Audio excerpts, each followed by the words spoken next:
Imagina você ser bicampeão mundial, ter Pelé, ter Garrincha, ter o melhor futebol do planeta, e aí cair na fase de grupos. Isso aconteceu com o Brasil, uma única vez na história, e essa história é uma mistura de arrogância, bagunça, politicagem e um Pelé mancando numa perna só enquanto tentava salvar a seleção do vexame. Bem-vindo à Copa do Mundo de 1966, a Copa que o Brasil preferia esquecer.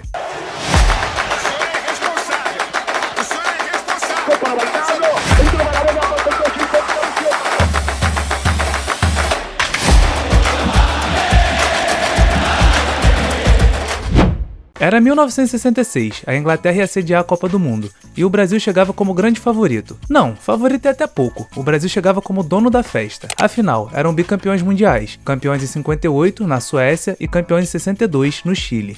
A geração era absurda, Pelé, Garrincha, Tostão, Jairzinho, Gerson. O mundo esperava o tri. O Brasil esperava o tri. Até a Rainha Elizabeth devia estar preparando o troféu com o nome do Brasil gravado. Só que ninguém avisou que a preparação seria um completo desastre. Tudo começa antes mesmo de embarcar para a Inglaterra. A Confederação Brasileira decide que a preparação vai ser diferente. Enquanto outros países chegavam com grupos fechados, treinando entrosamento e esquema tático, o Brasil convocou 47 jogadores para uma Copa do Mundo onde só 22 podiam ir. 47 jogadores tentando se destacar, brigando por uma vaga, treinando separados em 4 times, passando por 5 cidades diferentes antes do embarque. Era menos uma preparação e mais um reality show. Brito, zagueiro do Vasco, desabafou anos depois.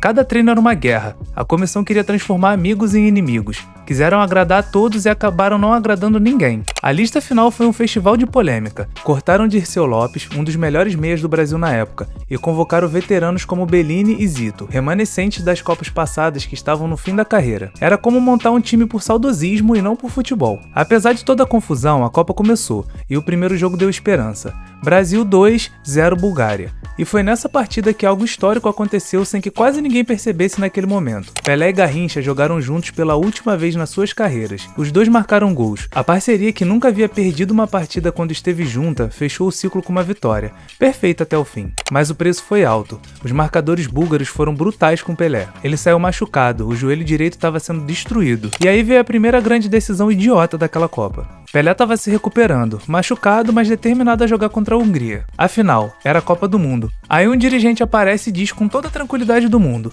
"Queremos que você descanse, Pelé. Fique no banco, jogue recuperado num jogo mais decisivo." Pelé ficou em choque. Um jogo mais decisivo? A Hungria era uma potência. Haviam eliminado o Brasil em 54. Se perdessem ali, não ia ter nenhum jogo para decidir. Mas Pelé engoliu a indignação, não queria parecer uma estrela mimada. Ficou quieto. O resultado? 3-1 para a Hungria. A primeira derrota do Brasil numa Copa do Mundo em 12 anos. 13 jogos de invencibilidade. Acabaram ali, num banco de reservas. Pelé assistiu devastado, sem poder fazer nada. Com a derrota, o Brasil precisava de uma virada milagrosa. Tinha que vencer Portugal, com Eusébio, por vários gols de diferença. A resposta da diretoria? Mudar tudo. 7 mudanças no time. Em um jogo decisivo. Garrincha, Gilmar e Djalma Santos foram pro banco. Voltou Orlando, que não jogava uma Copa desde 1958.